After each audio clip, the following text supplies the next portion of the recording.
宣布安全理事会第9116次会议。 Declaro abierta la reunión número 9116 del Consejo de Seguridad.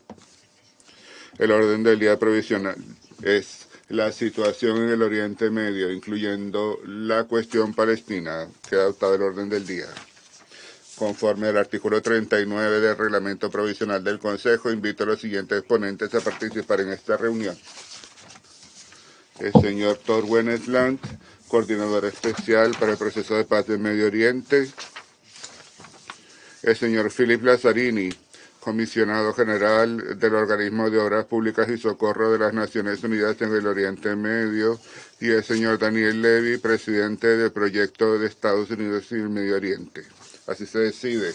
El Consejo ahora escuchará. Le voy a dar la palabra al señor Levy.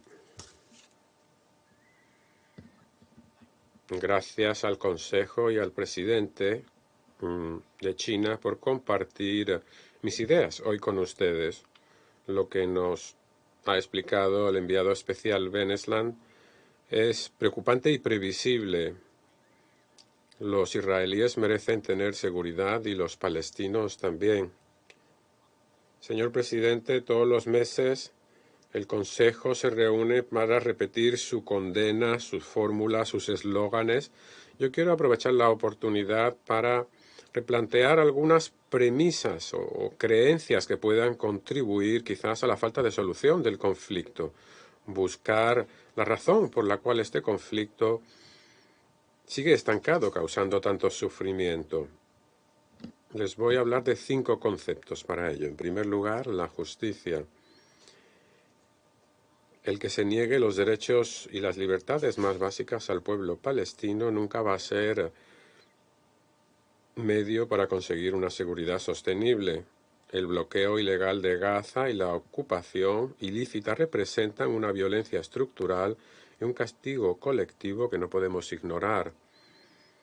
Se reconoce la necesidad de buscar una solución política, pero este horizonte político se va reduciendo, cada vez es menos ambicioso.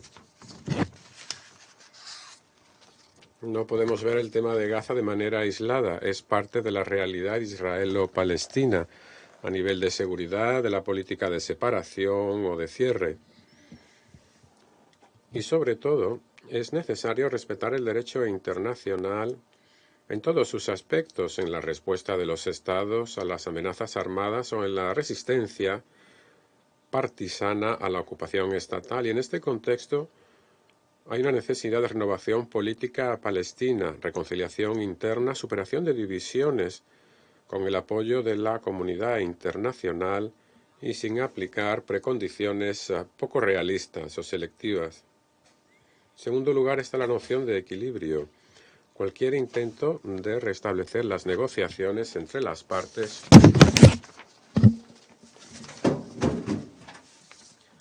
sin abordar la asimetría a nivel de poder es algo redundante e inútil. Como señalara el señor Comfort-Ero, presidente del grupo de crisis, el desequilibrio estructural de poder entre un Estado ocupante y una población ocupada es necesario reconocerlo. Tenemos que centrarnos en las relaciones de poder que existen entre ambas partes. Por ejemplo, las medidas de fomento de confianza económica son pocas, llegan demasiado tarde y son demasiado efímeras si se plantean además dentro de una ocupación permanente. Ello va en contra del principio de armonía y reciprocidad, sobre todo con la falta de recursos globales. La situación económica de Palestina debe ser entendida como resultado de obstáculos impuestos políticamente a nivel de circulación de fronteras, acceso a la tierra, confiscación, demoliciones, etc. Ya nos ha informado el comisionado Lazzarini de UNRWA.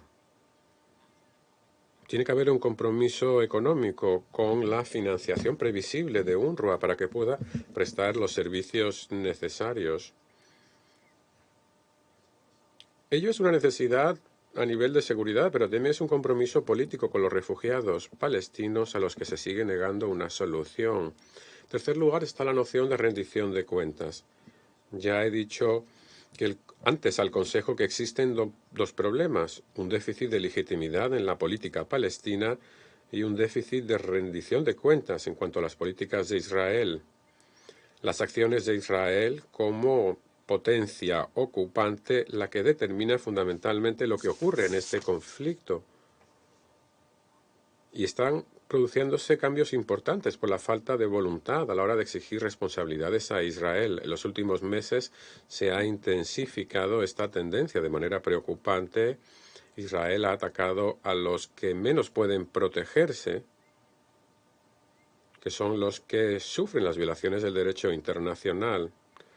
El secretario general expresó su consternación por el número de niños palestinos resultaron muertos y heridos a manos de las fuerzas israelíes, pero hemos visto lo mismo este mes en Gaza. Hemos visto que también se asesina a los que informa de estos crímenes. Shirin Abu Akleh es el último periodista que ha pagado con su vida.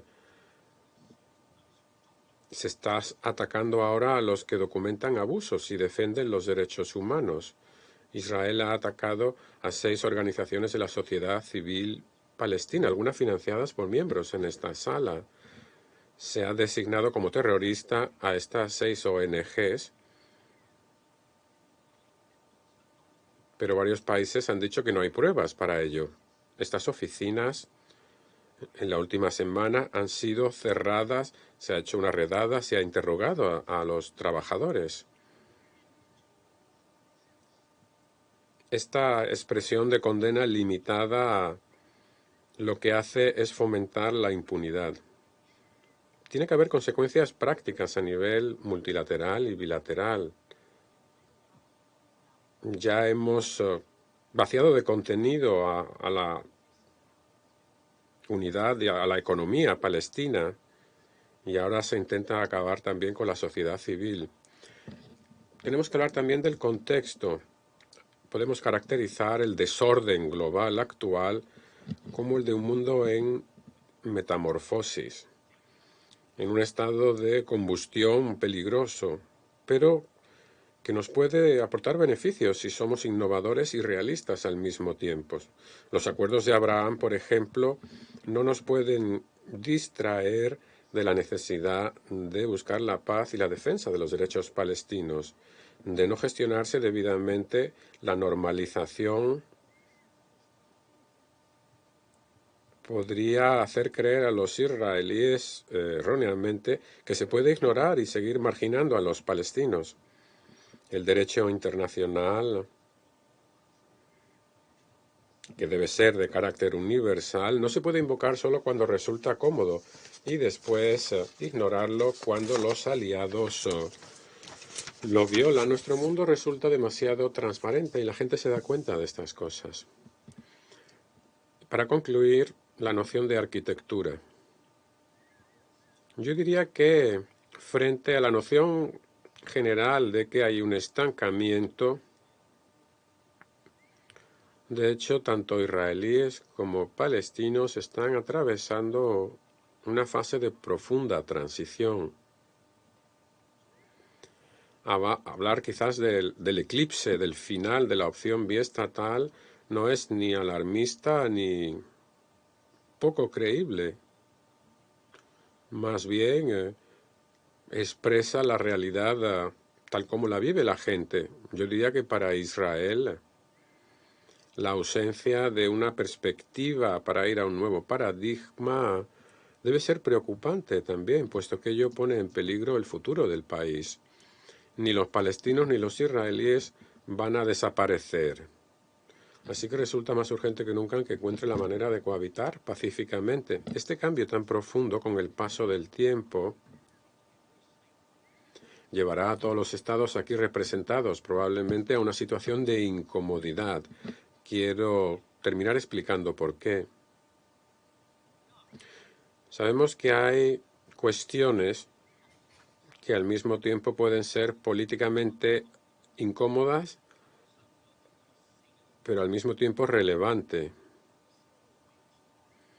Cada vez hay un corpus más desarrollado de opinión pública, experta y jurídica que opina que Israel lleva a cabo políticas de apartheid en los territorios bajo su control, por ejemplo. Es algo que primero apuntaron institutos y expertos palestinos, después la comunidad de derechos humanos en Israel, liderada por B'Tselem, y ahora se ha convertido en la designación jurídica que han adoptado Human Rights Watch y Amnistía Internacional. Esto es lo que ocurre cuando no se rinden cuentas y cuando no se avanza en la solución biestatal. Y esto puede ser incómodo para algunos, pero yo insto a esta sala a no subestimar el significado a largo plazo y los efectos de lo que está ocurriendo ahora. El Consejo de Derechos Humanos se reúne en Ginebra este marzo. Los estados que intervienen en nombre del Grupo Africano Árabe y de la OIC, todos han hablado de apartheid. Quizás no sea sorprendente que ello encuentre resonancia en otras partes del mundo que han sufrido el apartheid y el colonialismo. Es un paradigma que dará un perfil aún más claro a la discriminación que sufren los palestinos en Israel. Hace 75 años, Naciones Unidas ofreció la partición como solución política en la Tierra Santa. Pero hoy este territorio está unido de facto bajo el dominio de un país. Es necesario actuar de manera sin precedentes para cumplir los propósitos de la partición. Si no, sus sucesores en esta sala tendrán que debatir cómo conseguir la igualdad en una situación de no partición. Señor presidente, si el Consejo se plantea en serio estos 5 principios y sus consecuencias, quizás podamos salir de este estancamiento, es decir, las condenas, las fórmulas y los eslóganes de siempre, y quizás abrir una nueva vía a la justicia y al equilibrio para los palestinos y los israelíes. Muchas gracias.